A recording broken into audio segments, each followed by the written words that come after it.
Thanks for joining us. I'm Staff Sergeant Mike Lahrman. Athletes kicked off the 6th annual Conseil International du Sport Militaire, or CISM Games in South Korea.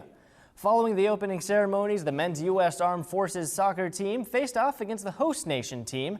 In all, 7,000 military athletes from 103 countries will compete in the events through October 11th. Secretary of Defense Ash Carter demonstrated that interest in constructive engagement when he expressed U.S. concern over land reclamation in the South China Sea, most notably China's possession of more than 2,000 acres in just 18 months. Here in the Chitwan district, certain medical attention is hard to come by. That's why Nepalese people from communities all over the region have traveled to this site of Operation Pacific Angel. The most popular station among the children here seems to be the optometry station. It's here that airmen hand out these sunglasses, and you can see why that puts smiles on people's faces. Reporting from Chitwan district of Nepal, I'm Staff Sergeant Mike Lahrman. At Encore Sentinel, Cambodian soldiers receive a lot of medical training.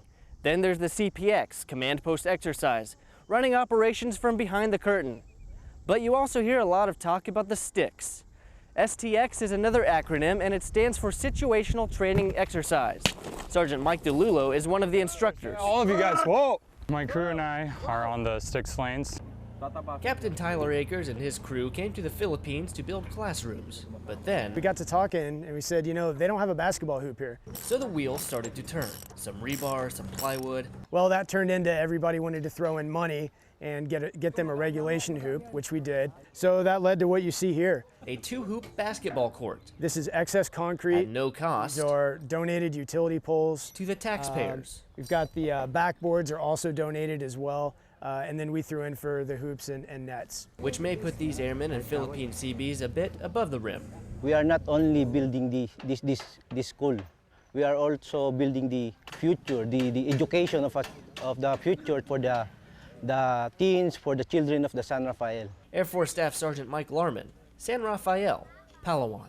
Staff Sergeant Ulysses Middlestat is known for being a great asset to the 116th Cavalry Brigade, though he's not all that fond of talking about himself. They had to throw out that Soldier of the Year deal, didn't they? In 2011, Middlestat won Soldier of the Year at the state level in Idaho. At Encore Sentinel 2014, he looks like he'd be a strong candidate again. But he's just doing his job.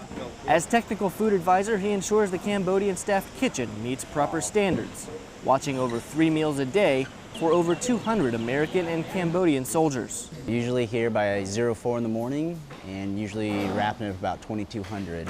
With those hours, does he even get any sleep? Very little. Middlestat says the job has provided an enjoyable learning experience. Culturally, it's been great to learn how they operate different than us, per se, and how to just interact with them in a way that's acceptable the entire time, just to get the mission accomplished. He's even learning new cooking methods. Beef fried rice is what he's making. One of the things they do is they cook off woks.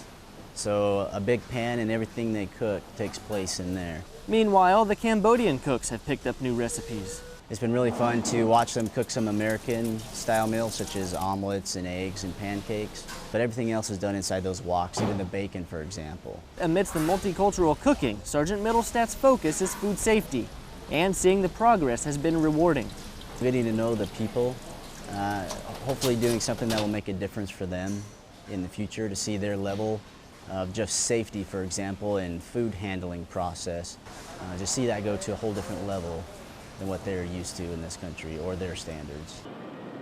Commissary shoppers throughout the Pacific have noticed some of the items on their grocery lists missing from store shelves. They didn't have any ricotta cheese the other day. No ricotta cheese? Eggs are always missing. Many customers believe this is a minor issue that will pass.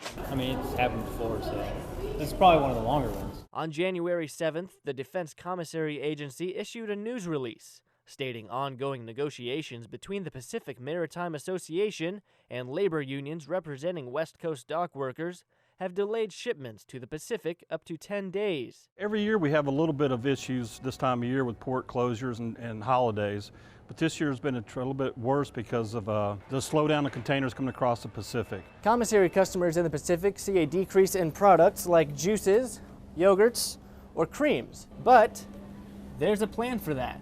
We're going to actually start airlifting some of the highly perishable items in. our yogurts, our cheeses, cottage cheese, bone-in fresh meats, and our fresh pork products, and of course some of our produce as well. And they're going to continue this. It's not just a one-time deal. We're going to continue this until the solution to the problem is fixed. This should be hitting your stores by Friday or Saturday of this week. It's a plan to put food back on shelves and back in the homes of military and DoD families overseas. Air Force Staff Sergeant Mike Lahrman, Yokota Air Base, Japan. Thank you for shopping at the commissary. Just outside Kabul, workers build the Afghan National Defense University. Over 1,000 Afghan men, and Rokia, the only female on site. It's hard, but I love it. It's good for me.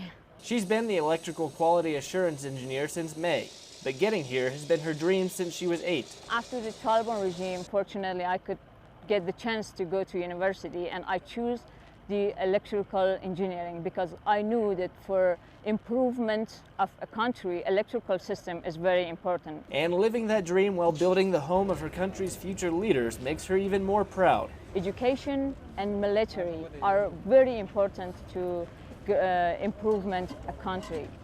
And so I think if we had educated, trained military, female and male, we will have a brighter future. Air Force Staff Sergeant Mike Lahrman, Kabul, Afghanistan.